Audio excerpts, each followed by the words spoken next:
तो आज मैं आपको एक अनोखी रहस्यमय कहानी सुनाऊंगा। अगर आप चैनल पर नए हैं तो अभी सब्सक्राइब कर ले तथा कहानी पूरा देखें। अंत में एक अनोखा रहस्य छुपा है। धन्यवाद। तो सुनिए, ये कहानी एक ऐसे भक्त की है जिसका नाम वृक्षारोपण नहीं बल्कि तरु था।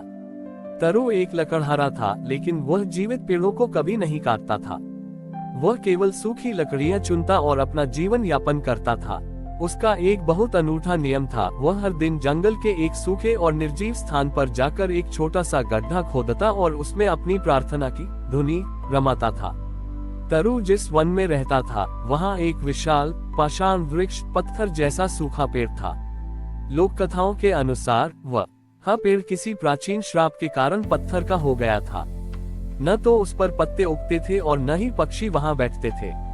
तरु ने ठान लिया था कि वह महादेव के आशुतोष रूप की सेवा इसी मृत पेड़ के माध्यम से करेगा।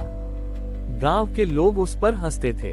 वे कहते, तरु तू पागल है, महादेव को बेलपत्र प्रिय है और तू इस मरे हुए काठ पर अपना समय नष्ट कर रहा है। तरु बस इतना कहता, महादेव तो शमशान में भी वास करते हैं, क्या वे इस सूखे पेड़ में नहीं हो सकते। एक बार राज्य में भयंकर अकाल पड़ा।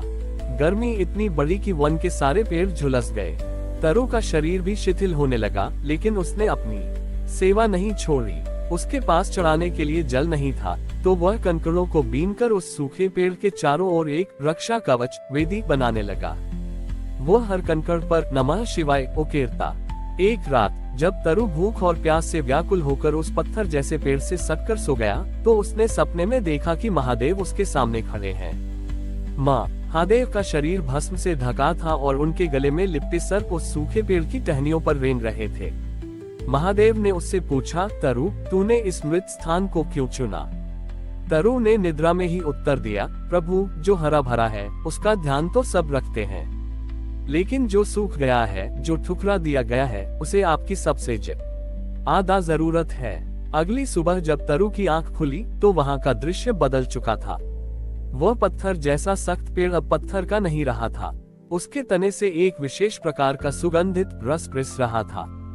देखते ही देखते उस सूखे काठ की टहनियों से छोटे छोटे नीले रंग के फूल फूटने लगे, ऐसे फूल जो संसार में कहीं और नहीं थे। हैरानी की बात यह थी कि उन फूलों से निकलने वाली सुगंध ने बादलों को आकर्षित किया और केवल उस वन के ऊपर वर्षा होने लगी।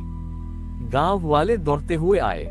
उन्होंने देखा कि जिस पेड़ को वे मृत समझते थे, वह अब महादेव के नीलकंठ स्वरूप का प्रतीक बन गया था।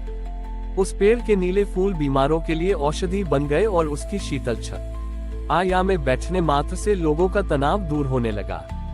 महादेव ने उस दिन संसार को ये संदेश दिया कि भक्ति केवल सुंदर वस्तुओं के अर्पण में नहीं है, बल्कि उस मृतवत स्थिति को पुनर्जीवित करने में है जिसे दुनिया छोड़ चुकी है। तरु का वह पाषाण वृक्ष आज भी अमर तरु के नाम से जाना जाता है।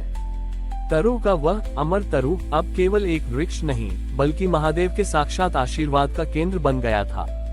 उस वृक्ष के नीले फूल देखकर दूर दूर के राजाओं के मन में उसे पाने की लालसा जाग उठी। उन्हीं में से एक था राजा दंडक। राजा दंडक को शिकार और आलीशान महलों का शौक था। उसने सुना कि अमर तरु के बीज में वह शक्ति है कि वह जिस स्थान पर गिरे, वहाँ की जमीन स्वर्ण के समान कीमती हो जाती है। राजा दंडक अपने सैनिकों के साथ तरु के पास पहुंचा और बलपूर्वक उस वृक्ष का एक चमकीला बीज छीन लिया। तरु ने विनती की, राजन ये बीज महादेव की कृपा है, इसे श्रद्धा से ही ले जाएं, लालच से नहीं। पर राजा ने एक न सुनी। उसने अपने विशाल महल के आंगन के बीचों बीच उस बीज को बो दिया। उसका विचार था कि जब ये पेड़ उगेगा तो उसका पूरा महल नीले फूलों और सुगंध से भर जाएगा। लेकिन चमत्कार के स्थान पर अनर्थ होने लगा। बीज बोते ही राजा के महल की दीवारें फटने लगी। महल के भीतर की हवा इतनी भारी हो गई कि सांस लेना कठिन हो गया। सुंदर महल देखते ही एक वीरान खंडहर जैसा दिखने लगा।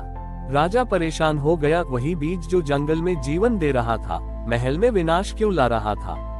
राजा व्याकुल होकर फिर से तरु के पास गया और अपने किए की क्षमा मांगी। तरु उसे लेकर महादेव के मंदिर गया। वहां प्रार्थना करते समय तरु को आभास हुआ और उसने राजा से कहा, महाराज शिव वैरागी हैं। आपने उस बीज को अधिकार और अहंकार के घेरे में महल में बंद कर दिया। शिव का बीज केवल वहां फलता फूलता है जहां द्वार सबके लिए खुले हों। राजा दंडक को अपनी भूल समझ आ गई। उसने उसी क्षण संकल्प लिया कि वह अपने इस आलीशान महल का त्याग करेगा।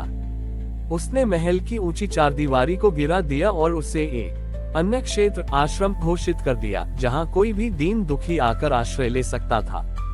जैसे ही राजा ने महल के द्वार जनता के लिए खोले, वह बीज जो महल को तोड़ रहा था अचानक अंकुरित हो गया। वह महल की फटी हुई दीवारों के बीच से किसी बेल की तरह चढ़ने लगा और पूरे पत्थर के ढांचे को अपनी हरियाली से ढक लिया। जो महल पर फले डर और सत्ता का प्रतीक था, वह अब सुगंधित फूलों और शीतल छाया का धाम बन गया। महल की कठोरता मिट गई और वहां केवल सेवा और ओम नमः शिवाय की गूंज शेष रही। राजा दंडक अब राजा नहीं, बल्कि उस आश्रम का एक सेवक बन गया।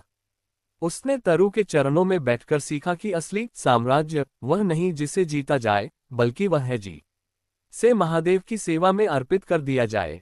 आज भी मान्यता है कि उस प्राचीन महल के खंडहरों में वह नीला वृक्ष आज भी मौजूद है, जिसकी जड़ें किसी दीवार से नहीं, बल्कि लोगों की प्रार्थनाओं से जुड़ी हैं।